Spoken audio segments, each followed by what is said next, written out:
एक औरत की घिनौनी सोच की कहानी। एक माताजी बड़ी ही खुश होकर एक संत के पास गई। संत के चरण स्पर्श किए। संत ने आशीर्वाद दिया।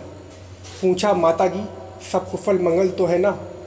माताजी बहुत प्रसन्न होकर कहने लगी, यदि संसार में कोई सबसे ज़्यादा सुखी है तो मैं हूँ। संत ने कहा, क्यों माताजी, आप ही क्यों सबसे ज़्यादा खुश हैं?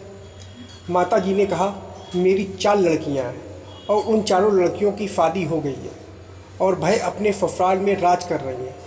बहुत ही खुशी से अपने ससुराल में जी रही हैं। कोई भी तकलीफ़ नहीं है, किसी चीज़ की कमी नहीं है और सबसे मज़े की बात कि उनको परेशान करने वाला कोई नहीं है। इसलिए मैं बहुत खुश हूँ। संत ने कहा, ऐसा क्यों? क्या वाकई में कोई नहीं है उनको परेशान करने वाला ससुराल में? माता ने कहा, बेटी को ससुराल में यदि कोई सबसे ज़्यादा परेशान करता है तो वह साफ करती है। मेरे लिए सबसे खुशी की बात यह है कि मेरी चारों बेटियों की कोई साफ नहीं है, इसलिए वह ससुराल में राज कर रही हैं, खुशी से जी रही हैं।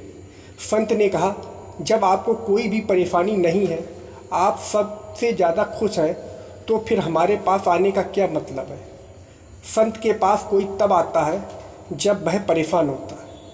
माताजी थोड़ी दुखी हो गई और संत से कहा कि हर प्रकार की शांति होते हुए भी मेरा एक बेटा है, उसकी शादी नहीं हो रही है। आप कुछ ऐसा उपाय करें कि मेरे बेटा की शादी जल्द से जल्द हो जाए और मैं सारे बंधन से मुक्त हो जाऊं। संत मुस्कुराते हुए बोले, क्यों माताजी, क्या कोई लड़की नहीं मिल रही है?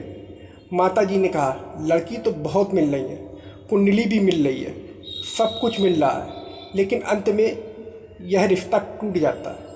संत ने कहा, ऐसा क्यों? माताजी थोड़ा मुंह लटका कर बोली, हर कोई यही चाहता है, जहाँ सास होगी वहाँ हम अपनी बेटी नहीं देंगे। संत मुस्कुराते हुए बोले, इसी को तो कहते हैं जैसी करनी वैसी भरनी। जब तुमने अपनी बेटी की शादी ऐसे घर में कराई जहाँ कोई सास नहीं है, तो कोई बाप अपनी बेटी को ऐसे घर में क्यों देगा जहाँ पर तुम जैसी छोटी सोच रखने वाली सास हो? अपने विचारों को बदलो, सबको एक जैसा समझो। संत की बात सुनकर माताजी संत के मारे संत के पैरों पर गिरकर फूट फूट कर रोने लगी। रोते रोते माताजी ने संत से कहा, आपने मेरी आंखें खोल दी। अब मैं आपसे वादा करती हूँ कि भविष्य में ऐसी गलती कभी नहीं करूँगी और ना ही किसी को करने दूँगी। इतना कहकर माताजी वहाँ से चली गई।